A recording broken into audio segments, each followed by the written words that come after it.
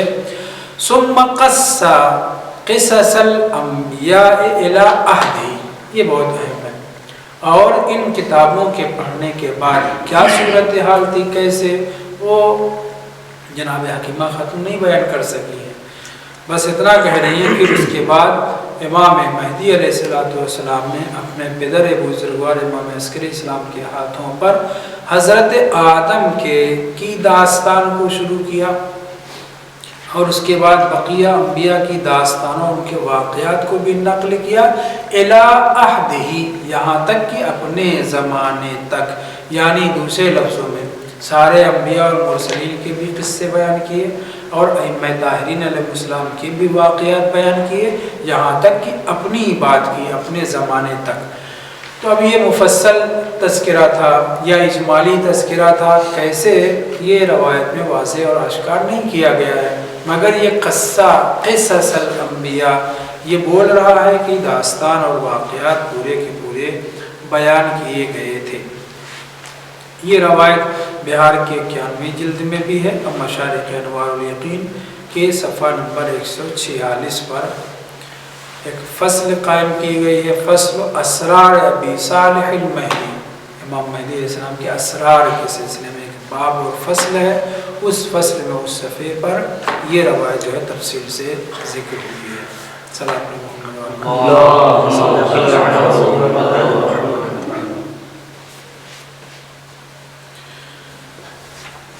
ہماری ایک کتاب ہے 3 جلد میں، طوالع الانوار، ایک بزرگوار گزرے ہیں جناب سید محمد مہدی تنکابنی، تنکابن ایران کا ایک شہر ہے، وہاں کے ہی رہنے والے تھے۔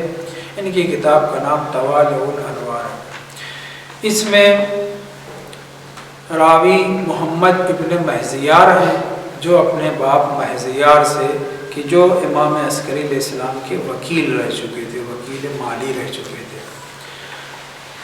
یعنی امام نے ذمہ دار بنایا تھا۔ یہ نقل کرتے ہیں کہ امام زمان علیہ السلام کی ولادت کے بعد، امام عسکری اسلام کی شہادت کے بعد، یعنی 5 سال کے جب ہوئے ہیں امام، تب ان کی شہادت ہوئی نا، یعنی 255 ہجری میں یا 56 بعض میں لکھا ہے، 255 زیادہ مشہور ہے، 255-56 میں امام مہدی علیہ السلام کی ولادت ہوتی ہے، اور 260 میں امام حسن عسکری اسلام کی شہادت ہوتی ہے۔ تو یہ محمد ابن مہزیار اپنے باپ مہزیار سے نقل کرتے ہیں کہ میرے باپ امام عسکری اسلام کے وکیل تھے، ذمہ دار تھے نا، وہ وکیل خاص، بلکہ کچھ چیزوں میں مثلا مالی امور میں وہ وکیل تھے، اور میرے باپ کے پاس کچھ اموال تھے، رقم تھی، تو آپ بیمار پڑ گئے۔ جب بیمار پڑ گئے تو انہوں نے مجھے مخاطب کر کے کہا کہ میرے لال، یہ مال امام ہے، اس کے سلسلے میں تمہیں سفارش اور وصیت کرتا ہوں۔ یہ اس وقت کی بات ہے کہ جب انہیں پتہ چلا کہ امام حسن عسکری اسلام شہید ہو گئے، یعنی 260 ہجری میں محمد بن مہزیار اپنے باپ سے نقل کر رہے ہیں کہ میرے باپ کی طبیعت خراب ہوئی، اب امام عسکری اسلام کی شہادت واقع ہو گئی ہے، تو اب کیسے میں اس مال کو کہاں لے جاؤں؟ پر طول و تفصیل میں نہیں جانا ہے، ان کا یہ بیان ہے محمد بن مہزیار کا کہ چونکہ یہ امام معصوم کا مال تھا، اس لیے میں وہ مال لے کر کے آیا دجلہ کے کنارے، بغداد میں دجلہ کے کنارے میں نے روم لیا، گھر لیا، اسی میں پیسہ رکھے ہوئے تھا، اور بے تکلیفی اپنی دوسرے لفظوں میں کیا کرنا ہے، کس کے پاس یہ پہنچانا ہے، کچھ سمجھ میں نہیں آ رہا تھا۔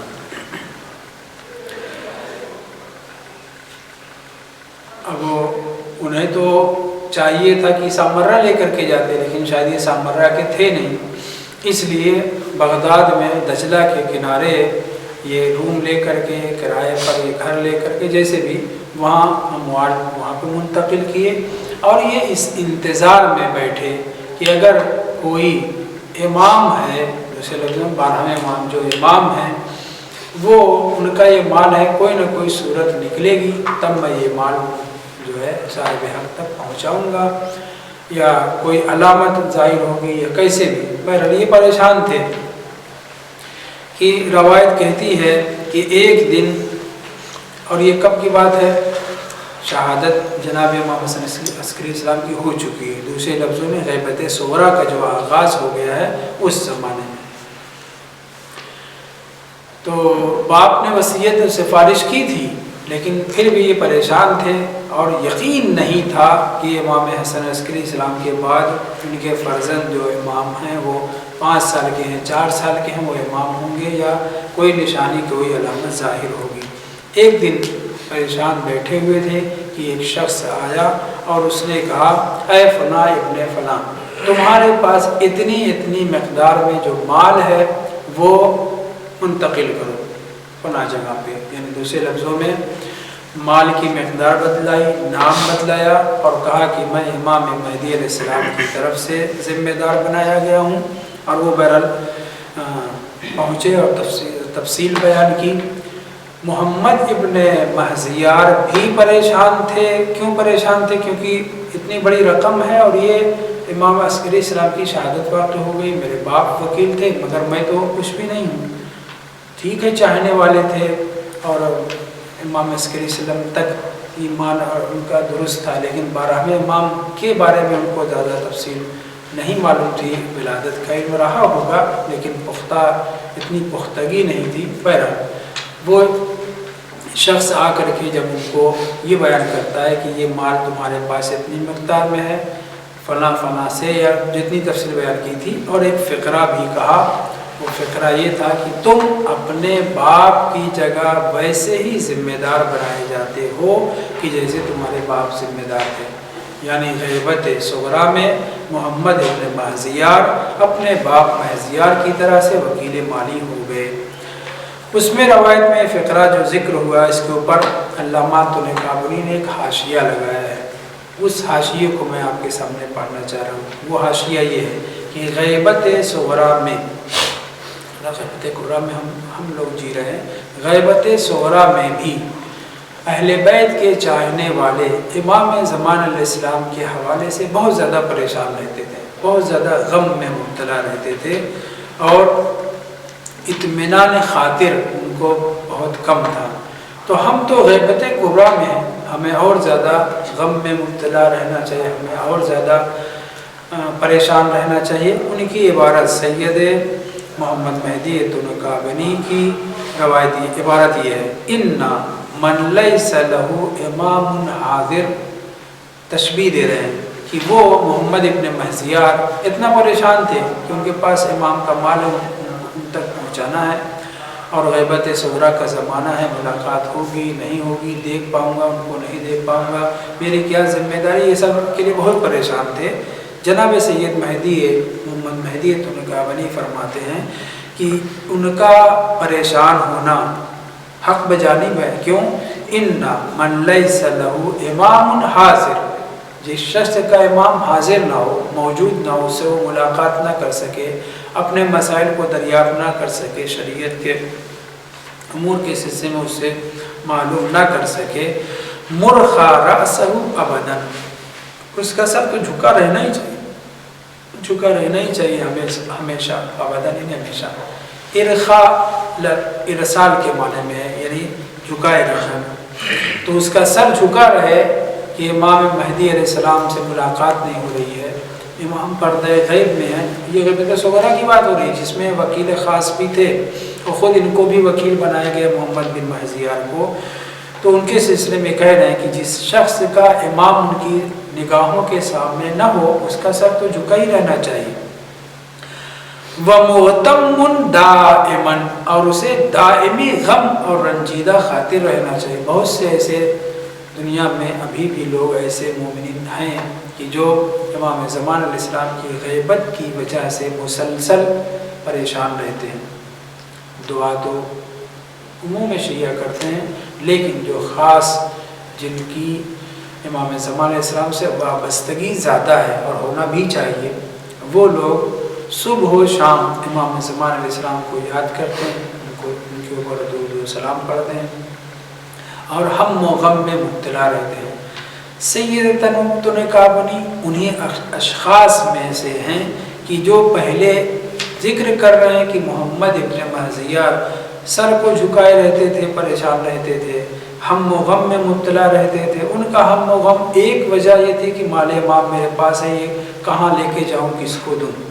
اور پھر اس کے بعد ان کا ہم و غم اس طرح سے دور ہوا کہ امام نے کسی شخص کو بھیج کر کے انہیں بتایا کہ تم اپنے باپ کی جگہ پہ میرے وکیل مالی بھی ہو، اور یہ مال اتنا نہیں اتنا ہے۔ اس عبارت کو جناب سید ابن کعبنی نے لکھا ہے۔ میں نے لکھا کہ ان کا مطلب یہ ہے کہ زمانہ غیبت امام کے لوگوں کو ایسا ہی ہونا چاہیے، ہمیشہ شرم اور پریشانی سے سر نیچے رکھیں اور ہمیشہ ہم و غم میں مبتلا رہنا چاہیے۔ طوالع الانوار، یہ 4 معصومین علیہ السلام کے بارے میں ہے۔ تیسری جلد میں یہ ایک بخش، ایک حصہ جو ہے امام زمان علیہ السلام کے لیے۔ سلام علیکم۔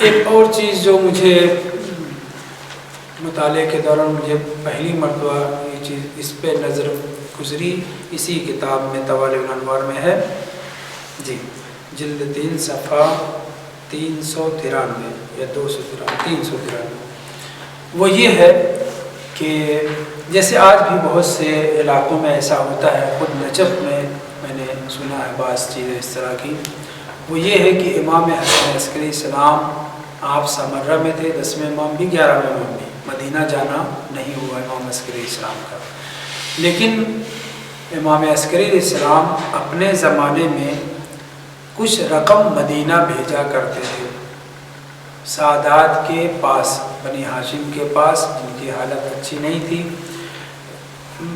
یہ تو میں نے اپنی زبان سے کہہ دیا جی، حالت اچھی نہیں تھی، پر رقم جو ہے امام پہنچایا کرتے تھے۔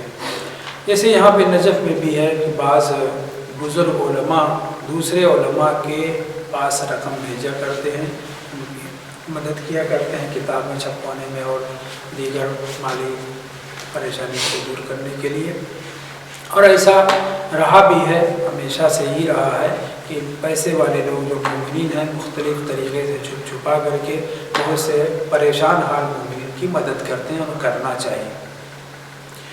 امام حسن عسکری السلام کے زمانے میں، یعنی ان کے یہاں بیٹا پیدا ہوا ہے، اس کے بعد 5 سال کے بعد شہادت واقع ہوئی نا، تو ہاشمی سادات جو وہاں پر مدینے میں تھے، ان کے پاس نہیں، صرف وہی نہیں، وہاں کی یہ روایت ذکر ہوئی ہے، ورنہ امام تحرین علیہ السلام اپنے چاہنے والوں کے لیے مالی تعاون ہر امام نے تقریباً، خاص طور سے 9ویں امام سے جو شروع ہوا، 8ویں امام 9ویں امام سے، کہ یہ لوگ اپنے چاہنے والوں کے لیے وہ گلا مقرر کرتے تھے، وصولنے کے لیے بھی اور مستحقین تک پہنچانے کے لیے بھی۔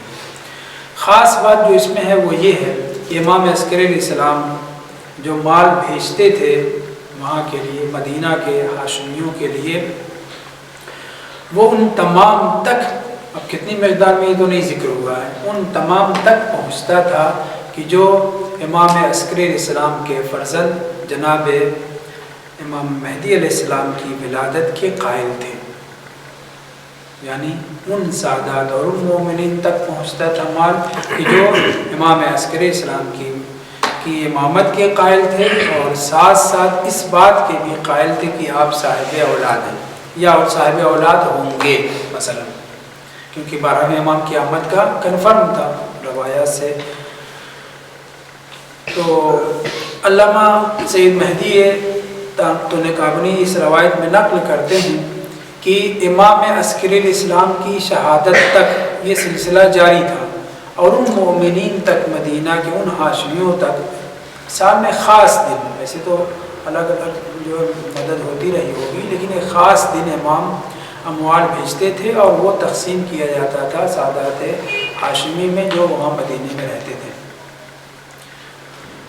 لیکن جب امام کی شہادت واقع ہو گئی، 11 امام شہید ہو گئے، تو اس کے بعد کچھ دن کے بعد وہ ڈیٹ، وہ مدت، وہ زمانہ آیا جس میں مال آتا تھا اور سادات میں تقسیم ہوتا تھا.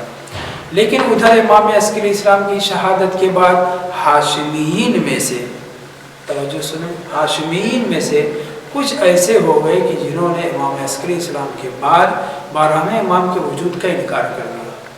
چاہنے والے تھے، سادات میں سے تھے، مگر انہوں نے انکار کر دیا. جیسے امام عسکری اسلام کی شہادت کے بعد خود سامرہ میں آپس میں اختلاف ہو گیا کہ صاحب اولاد ہیں یا نہیں ہیں.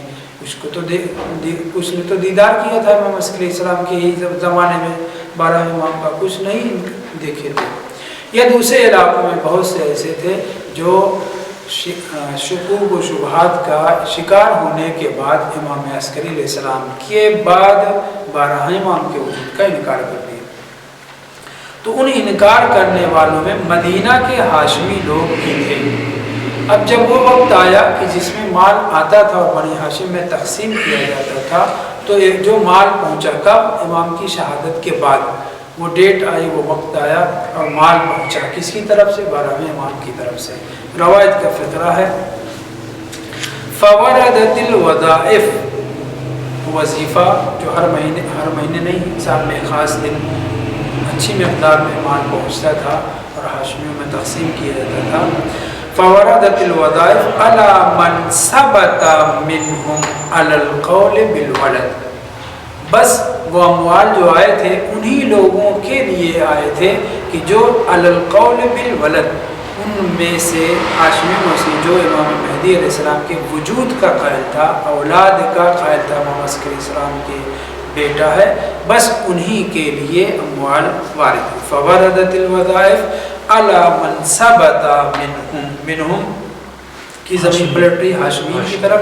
عبارت پہلے ہے کتاب کہ ہاشمین کے پاس سال میں خاص دن اموال پہنچتے تھے، ان کے درمیان تقسیم کیا جاتا تھا. لیکن جب امام کی شہادت واقع ہو گئی تو کچھ دن کے بعد جب وہ ڈیٹ آئی تو اس میں پھر مال پہنچا سامرہ سے. کہاں پہ؟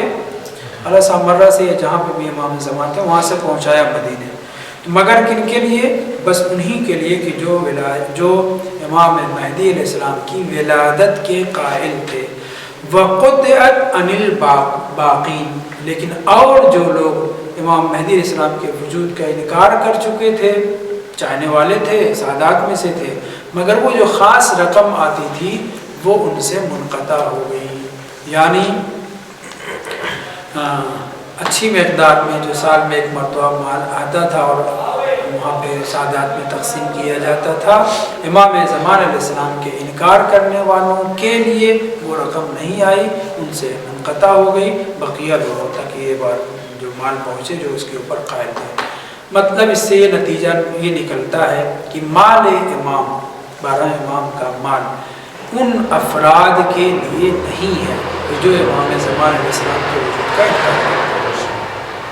جائے کہ ہم اٹھا کر کے مخالفین کو دے دیں.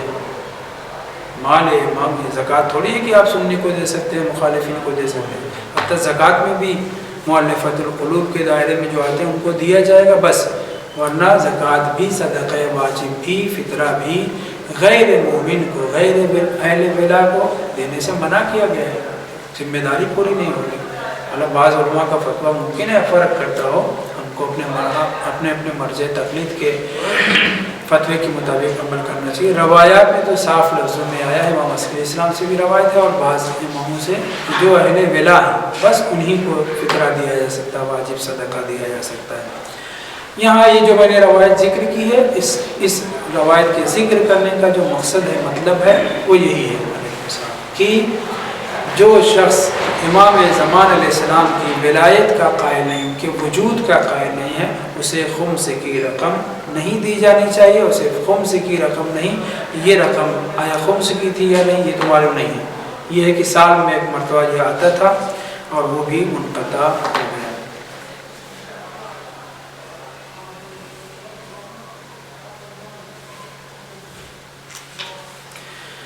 ایک بحث ابھی میں کتاب لے کر کے آیا ہوں، 500 صفحات سے زیادہ مشتمل ہے. آیت اللہ صادق خرسان صاحب ان سے ملنے کے لیے گیا تھا، انہوں نے بلایا تھا. اپنی چند کتابیں تھیں، ان میں سے ایک امام الحرم، دوپہر میں جو نماز پڑھاتے ہیں حرم کے اندر، اس بزرگوار نے بہت کام کیا ہے. ایک کتاب ان کی خمس کے اوپر ابھی تازہ چھپی ہے، 500 کچھ صفحات پہ ہے، فہرست کے ساتھ 600 صفحے.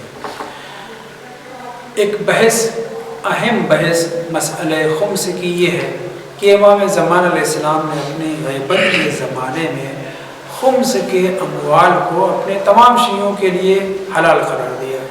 یہ ایک شبہ بار بار ابھارا جاتا ہے. اس شبہے کا جواب تقریباً مسئلہ خمس کے حوالے سے ہر کتاب میں موجود ہے.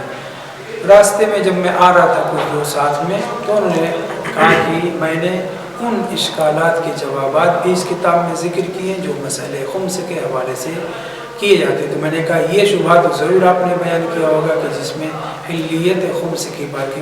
تو انہوں نے کہا ہاں، میں نے اس کے اوپر بھی بحث کیا ہے. پر میں نے مطالعہ نہیں کیا، ابھی مغرب کے بعد وہ کتاب مجھے ملی ہے. ہمارے اکثر علماء نے جنہوں نے خمس کے اوپر بحث کی ہے، اس مورد پہ پہنچنے کے بعد کہ فلاں امام نے حلال قرار دیا تھا، فلاں امام نے فلاں صاحب کو حلال قرار دیا، فلاں امام نے فلاں جماعت کو خمس حلال کر دیا تھا. ٹھیک ہے، یہ روایتیں ہیں، مگر مقابل میں ڈھیر ساری روایات جس میں اور صریح طور پر آیت قرآنیہ موجود ہے. ما غنم والی آیت جو 10ویں پارے میں، اس آیت کو کہاں لے کر کے جائیں گے جس میں کہا گیا کہ جو بھی تم کماتے ہو اس میں سے خدا کا حق ہے، رسول خدا کا حق ہے، امام معصوم ذی القربہ کا حق ہے اور سادات کا حق ہے، وہ تو دینا ہی دینا ہے. ہاں، حلال جو قرار دیا ہے بعض زمانوں میں وہ روایتیں موجود ہیں. مثلا چھٹے امام نے بعض زمانے میں امام رضا علیہ السلام نے حلال قرار دیا ہے بعض وقت. اسی طرح سے بعض اور روایتیں ہیں وہ محدود لوگوں کے لیے محدود زمانے میں حلال کی گئی، نہ یہ کہ عمومی طور پہ سب کے لیے حلال ہے اور سب. امام علیہ السلام نے بھی اس طرح کا فقرہ استعمال کیا ہے. بہرحال بقیہ روایات سے نتیجہ کیا نکلتا ہے کہ خمس حلیت اس کی ہمیشہ کے لیے نہیں ہے. زمانہ غیبت میں جو شخص دے نہ سکے، جس کے پاس ہے ہی نہیں، وہ مستحق خمس ہے. نہ صرف مستحق خمس ہے، ایک شخص امام کی خدمت میں پہنچا، کہا مولا میں اپنے علاقے میں بہت پریشان حال رہتا ہوں. اب اس طرح کی کچھ باتیں ذکر کی تو امام نے کہا تیرا ہمارے اوپر حق بنتا ہے، تمہارا حق ہمارے اوپر بنتا ہے، یعنی ہمارے اموال میں تمہارا حق ہے. یعنی معصومین علیہ السلام خود فرما رہے کہ ہمارے اموال میں تمہارا حق ہے، اور پھر امام نے اس کو دیا بھی. تو جی ہاں، یہ ہے بعض روایتیں حلیت کی پائی جاتی ہیں، لیکن اس کا مطلب یہ نہیں کہ عمومی حلال قرار دیا گیا ہے، بلکہ حق جو ہے امام کا مسلسل، معصومین کا حق اور سادات کا حق مسلسل برقرار ہے. اس سلسلے میں بھی میں نے کچھ چیزیں لکھی ہیں.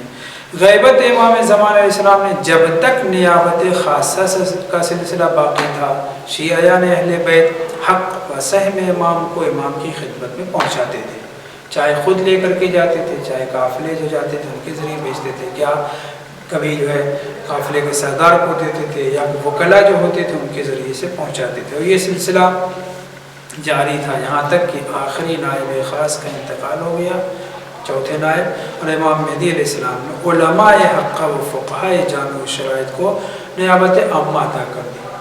اما من کان من الفقہاء سائنا لنفسہ، اس کی روایتیں موجود ہیں جن کی طرف رجوع کرنے کا حکم امام مہدی علیہ السلام نے واجب قرار دیا. امام مہدی علیہ السلام نے خمس کے معاف ہونے کا اعلان بھی نہیں کیا ہے، لہٰذا رقوم شرعیہ مراجع جامع الشرائط تک پہنچانا ہر مومن کی شرعی ذمہ داری ہے. اور رہی بات یہ کہ فقہاء جامع الشرائط معصوم تو نہیں ہیں، لہٰذا ان کے پاس جو مال پہنچ رہا ہے وہ جہاں بصیر ہیں، بہتر جانتے ہیں، وہ صرف کرتے ہیں. ان کے وکلا بھی معصوم تو نہیں ہیں، ان سے بھی خورد و برد، حتیٰ معصومین کے زمانے میں جو وکلا تھے کیا وہ سب کے سب پاک و پاکیزہ تھے؟ نہیں، ان سے بھی غلطیاں ہوتی تھیں. آ کر کے زبردستی مثلا کہہ رہے تھے مولا میں نے اتنا پیسہ خرچ کر دیا، آپ مجھے معاف کر دیے. امام نے معاف بھی کر دیا اور کہا کہ ان سے بہت سخت سوال ہوگا. میں آپ کے سامنے روایت بیان کر چکا ہوں.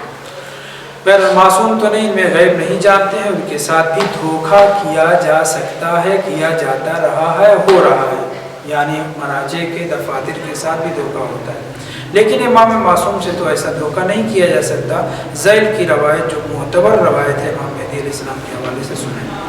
علی ابن محمد نام کے راوی ہیں، ایک شخص نے رکن امام مہدی علیہ السلام کے پاس بھیجی، امام زمان علیہ السلام کے پاس بھیجی۔ امام نے وہ رقم واپس کر دی اور فرمایا کہ پہلے تم اپنے چچا زاد بھائی کا حق جو تمہارے مال میں 400 درہم بنتا ہے اسے عطا کرو، پھر ہمارے پاس حکم شرعیہ بھیجو۔ کس کی بات ہو رہی ہے؟ امام زمان علیہ السلام کے غیبت کے زمانے کی بات ہے۔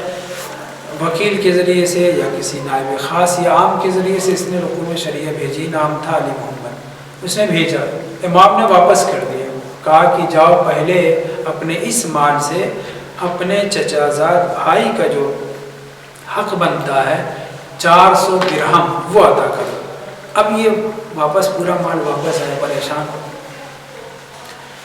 یہ قبول بھی کر رہا ہے، چاہنے والا ہے، شیعہ ہے، مومن ہے، قبول بھی کر رہا ہے کہ ہاں میں نے اپنے چچا زاد بھائی کے ساتھ تو ظلم و ستم کیا ہے، اس کے حق کو، اس کی پراپرٹی کا، جس میں میں بھی شریک تھا۔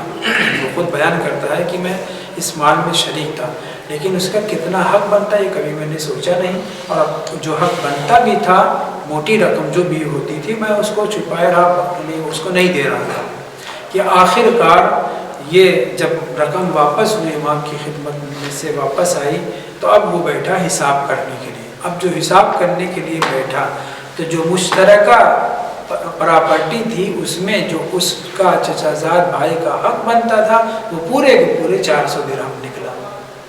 امام نے کلی طور پہ کہا تھا کہ تم پہلے اپنے چچا زاد بھائی کے حق کو دو، پھر ہم تک مال کو پہنچاؤ۔ اس سے کیا پتہ چلا کہ امام زمان علیہ السلام کے زمانے میں یعنی غیبت صغریٰ میں بھی مومنین اپنے حقوق کو امام کی خدمت میں پہنچاتے تھے۔ یہ ایک روایت، اس طرح کی روایتیں موجود ہیں، اور امام نے اس لیے انکار کر دیا لینے سے کہ اس میں جو ہے غصب کا مال ہے، دوسرا مال بھی ہے، اور جب اس نے اپنی پراپرٹی جو مشترک تھی دونوں کی اس کا حساب کیا، آدھا اپنا آدھا اس کا، تو ٹوٹل 400 درہم اس کے چچا زاد بھائی کا بنا۔ اس کو جب علیحدہ کیا، پھر امام کی خدمت میں بھیجا، تب امام نے قبول کیا۔ نتیجہ کلام یہ کہ ہاں اگر حلال و حرام مل جائے، بہت توجہ، اگر مال میں ہمارے حلال و حرام مل جائے، جتنی مقدار حلال کی معلوم ہے وہ علیحدہ کریے، اب جو بچا ہے وہ حلال و حرام مخلوط ہے، اس میں خمس نکالیں گے پاک ہو جائے گا۔ ایسے اگر حرام کی مقدار کا اندازہ ہو جائے اتنا نکال دیجئے، بقیہ پاک ہو جائے، اس میں سے خمس نکالیں گے، صحیح۔ یہ ایک طریقہ، ایک محل مصرف نہ کہیں، خمس سے کہا کہ جو 7 چیزوں پر واجب ہے ان میں سے ایک مال کیا ہے؟ مال حلال مخلوط بحرام۔ یہ ہمارے لیے سہولت کے لیے ہے، لیکن اگر پتہ ہو کہ کتنی مقدار حرام کی ہے تب نہیں، تب تو اس کو پورا کا پورا نکالنا پڑے گا، واضح ہے۔ یہاں پہ بھی ایسے ہی ہے، لیکن امام چونکہ ابھی غیبت صغریٰ کا زمانہ ہے، واسطے کے ذریعے سے بات پہنچا سکتے تھے، اس لیے امام نے براہ راست مال واپس کر کے کہا کہ اس میں نہیں۔ اچھا یہ بھی تو کر سکتے تھے امام کہ 400 درہم اس میں سے نکال کر کے اس کے چچا زاد کو پہنچا سکتے، یا اسی کو بھیجتے کہ تم اپنے چچا زاد کو پہنچاؤ، نہیں، امام نے پورا کا پورا مال کیا ہے مشتبہ دنا واپس کیا، اور واپس کرنے کے بعد یہ کہا کہ 400 درہم جو تمہارے چچا زاد کے بنتے ہیں اس کو دو، اور پھر اس کے بعد خمس نکالو۔ نتیجہ کلام یہ کہ حلال و حرام مخلوط ہو جانے کی صورت میں بھی جتنی مقدار دوسروں کی یا حرام کی، اگر دوسروں کی ہے اس کو نکالنا، یا حرام کی ہے تو اس کو علیحدہ کر کے رکوع شرعیہ صاحبان حق تک پہنچانا چاہیے۔ مراجع کو تو دھوکہ دیا جا سکتا ہے آج کے زمانے میں، ہر زمانے میں، کہ حلال و حرام مخلوط، اور اپنے آپ کو مطمئن کیا جا سکتا ہے زبر سے ہی کہ اس میں اتنا مخلوط ہے، اتنا حرام ہے، اس کا خمس نکال کے پاک کر لوں، لیکن امام معصوم کو، ائمہ طاہرین کو دھوکہ نہیں دیا جا سکتا۔ لہٰذا ہم کو اپنے آپ کو سنبھالنا اور سدھارنا ہے کہ اگر حلال اور حرام مخلوط ہو جائے، مقدار حرام معلوم ہو جائے، اتنا علیحدہ کرنا ہے، صاحبان حق تک پہنچانا ہے. اس کے بعد مشتبہ مال جو ہے اس میں خمس نکالیں گے تو پورا کا پورا مال پاک ہو جائے گا.